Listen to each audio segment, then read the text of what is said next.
श्री शिवाय नमस्तुभ्यम। तो आइए आज सोमवार के दिन सुने सोमवार व्रत कथा। एक नगर में एक बहुत धनवान साहूकार रहता था। उसके घर में धन की कमी नहीं थी, परंतु वह बड़ा दुखी था क्योंकि उसकी कोई पुत्र नहीं था। वह इसी चिंता में दिन रात दुखी रहता था। पुत्र की कामना के लिए वह प्रत्येक सोमवार को शिव जी का व्रत और पूजन किया करता था तथा सायकाल मंदिर जाकर शिव जी के सामने दीपक जलाया करता था। उसके इस भक्ति भाव को देखकर एक समय माता पार्वती ने शिव जी से कहा, महाराज, यह साहूकार आपका अनंतम भक्त है, सदैव आपका व्रत और पूजन बड़ी श्रद्धा से करता है। आपको इसकी मनोकामना अवश्य पूर्ण करनी चाहिए। शिव जी ने कहा, हे पार्वती, यह संसार कर्म क्षेत्र है। किसान खेत में जैसा बीज बोता है वैसा ही फसल काटता है। उसी तरह मनुष्य इस संसार में जैसे कर्म करते हैं वैसे ही फल भोगते हैं। माता पार्वती ने अत्यंत आग्रह से कहा, महाराज, जब यह आपका अनंतम भक्त है और अगर इसको किसी प्रकार का कोई दुख है तो इसे आपको अवश्य दूर करना चाहिए। आप तो सदैव अपने भक्तों पर दयालु रहते हैं और उनके दुखों को दूर करते हैं। यदि आप ऐसा नहीं करेंगे तो मनुष्य आपका पूजन तथा व्रत क्यों करेंगे। माता पार्वती का ऐसा आग्रह देख शिव जी कहने लगे, हे पार्वती, इसके कोई पुत्र नहीं है। इसी चिंता में यह अति दुखी रहता है। इसके भाग्य में पुत्र ना होने पर भी मैं इसको पुत्र प्राप्ति का वर देता हूँ, परंतु वह पुत्र केवल 12 वर्ष तक ही जीवित रहेगा। इसके पश्चात वह मृत्यु को प्राप्त हो जाएगा। इससे अधिक मैं इसके लिए कुछ नहीं कर सकता। माता पार्वती और भगवान शिव का यह वार्तालाप वह साहूकार सुन रहा था। इससे उसको ना तो प्रसन्नता हुई और ना ही किसी प्रकार का दुख हुआ। वह पूर्व की तरह शिव जी का व्रत और पूजन करता रहा। कुछ समय पश्चात साहूकार की स्त्री गर्भवती हुई और उसके 10वें महीने उसके गर्भ से अति सुंदर पुत्र उत्पन्न हुआ। साहूकार के घर में बड़ी खुशियां मनाई गई, परंतु साहूकार तो यह जानता था कि उसकी केवल 12 वर्ष की आयु है, इसलिए उसकी अधिक प्रसन्नता प्रकट नहीं की और ना ही किसी को यह भेद बताया। जब वह बालक 11 वर्ष का हो गया तो बालक की माता ने उसके पिता से कहा कि वह उसका विवाह करे, लेकिन साहूकार ने कहा, अभी मैं इसका विवाह नहीं करूंगा, मैं अपने पुत्र को काशी पढ़ने के लिए भेजूंगा। साहूकार ने बालक के मामा को बुलाकर उसको बहुत सारा धन देकर कहा कि तुम इस बालक को काशी पढ़ने के लिए ले जाओ और रास्ते में जिन जिन स्थानों से भी जाओ यज्ञ करते, ब्राह्मणों को भोजन कराते तथा दक्षिणा देते हुए जाना। दोनों मामा भांजे यज्ञ करते, ब्राह्मणों को भोजन कराते तथा दक्षिणा देते ही काशी जी की ओर चल पड़े। रास्ते में एक शहर पड़ा। उस शहर में राजा की कन्या का विवाह था, परंतु जो साहूकार विवाह कराने के लिए आया था वह एक आंख से काना था। उसके पिता राजा को इस बात की बड़ी चिंता थी कि कोई राजकुमार को देखकर राजकुमारी या उसके माता पिता विवाह में किसी प्रकार की अड़चन न पैदा कर दें। जब उसने सेठ की अति सुंदर लड़की को देखा तो मन में विचार करने लगा कि क्यों न द्वारचार के समय इस लड़की से वर का काम चलाया जाए।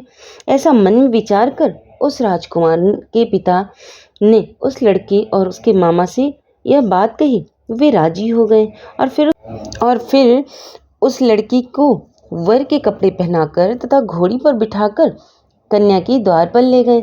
सभी कार्य प्रसन्नता से पूर्ण हो गए। राजकुमार के पिता ने सोचा कि यदि विवाह भी इसी लड़के से करा लिया जाए तो क्या बुराई है।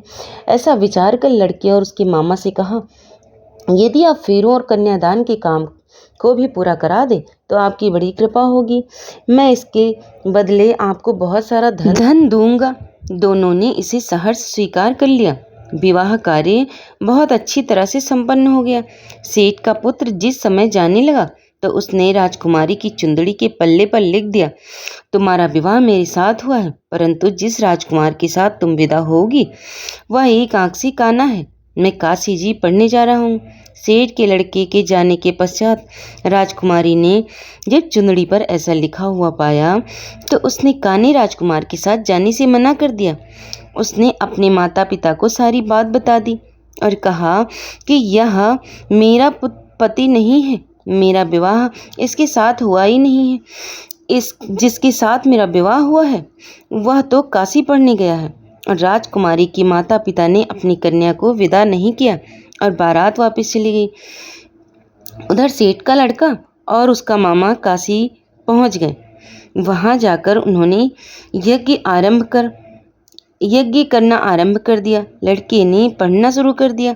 जब उसकी लड़के की आयु 12 साल की हो गई, उस दिन उन्होंने यज्ञ रचा रखा था। लड़के ने अपने मामा से कहा, मामा जी, आज मेरी तबीयत कुछ ठीक नहीं है। मामा ने कहा, अंदर जाकर सो जाओ। लड़का अंदर जाकर सो गया और थोड़ी ही देर में उसके प्राण निकल गए।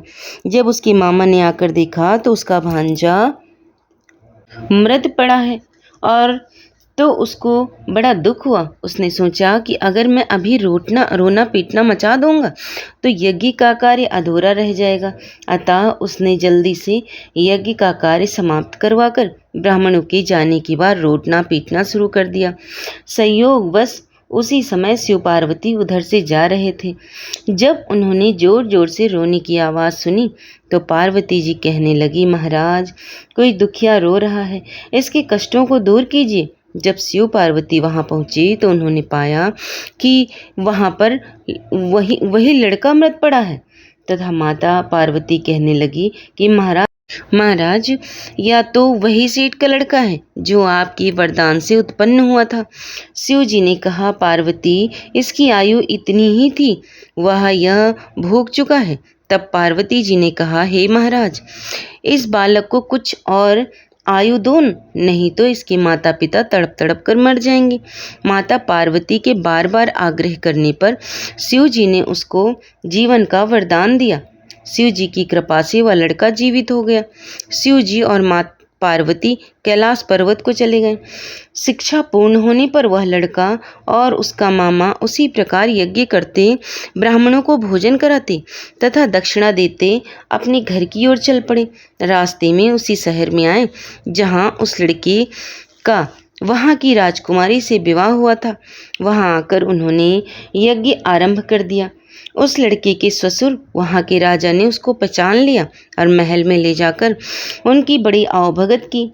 फिर बहुत से दास दासियों सहित आदर पूर्वक अपनी राजकुमारी और जमाई राजा को विदा किया। जब वे अपने शहर के निकट आए तो मामा ने कहा कि मैं पहले तुम्हारे घर जाकर माता पिता को खबर कर आता हूँ। जब उस लड़के का मामा घर पहुंचा तो उसने देखा कि लड़के के माता पिता घर की छत पर बैठे थे। उन्होंने यह प्रण कर रखा था कि यदि हमारा पुत्र सकुशल लौट आया तो हम राजी खुशी नीचे आएंगे, नहीं तो छत से गिरकर अपनी प्राण दे देंगे। उस लड़के के मामा ने आकर जब यह समाचार दिया कि आपका पुत्र आ गया है, तब उनको भरोसा ही नहीं हुआ। तब मामा ने शपथ पूर्वक कहा कि आपका पुत्र अपनी पत्नी तथा बहुत सारा धन साथ लेकर आया है। तो सेठ प्रसन्नता से भर उठा। सेठ सेठानी आनंद पूर्वक नीचे आए। बाहर आकर उन्होंने अपने पुत्र तथा उसकी पत्नी का भरपूर स्वागत किया। सभी प्रसन्नता के साथ रहने लगे। जो कोई सोमवार के व्रत को धारण करता है अथवा इस कथा को पढ़ता या सुनता है, उसके सब दुख दूर होकर उसकी समस्त मनोकामनाएं पूर्ण होती हैं तथा इस लोक में नाना प्रकार के सुखों को भोगकर अंत में सदाशिव की लोक को प्राप्त होता है। और आइए आप सुनते हैं भगवान भोलेनाथ की आरती। जय शिव ओमकारा, भज हरि शिव ओमकारा, ब्रह्मा विष्णु सदा शिव, अर्धांगी धारा, प्रभु हरि शिव ओमकारा, एकानन चतुरानन पंचानन राजे, प्रभु पंचानन राजे, हंसासन गरुणासन विषवाहन साजे, ओम जय शिव ओमकारा। दो भुज चार चतुर्भुज, 10 भुज ते सोहे, स्वामी 10 भुज ते सोहे। जिसके बाद राजा ने तीनों रूप निरखता, त्रिभुवन जन मोहे, ओम जय शिव ओमकारा। अक्षमाला वनमाला मुंडमाला धारी, स्वामी मुंडमाला धारी, चंदन मृग मद सोहे भोले शुभकारी। ओम जय शिव ओमकारा श्वेतांबर तांबर बाघंबर अंगे स्वामी बाघंबर अंगे। सनकादिक भूतादिक प्रेतादिक संगे हर हर शिव ओमकारा। करके मध्य कमंडल चक्र त्रिशूल धरता स्वामी चक्र त्रिशूल धरता। सुखकारी दुखहारी जग पालनकारी हर हर शिव ओमकारा। त्रिगुण शिवाज की आरती जो कोई जन गावे प्रभु प्रेम सहित गावे। कहत शिवानंद स्वामी मनवांक्षित फल पावे। ओम शिव ओमकारा प्रभु हरि शिव ओमकारा। ब्रह्मा विष्णु सदा शिव अर्धंगी धारा प्रभु हर हर शिव ओमकारा। बोल दो भोलेनाथ भगवान की जय। बोल दो गौरा मैया की जय। तो प्रिय भक्तजनों, कथा पसंद आ गई है तो चैनल को लाइक शेयर सब्सक्राइब जरूर कर लेना। धन्यवाद।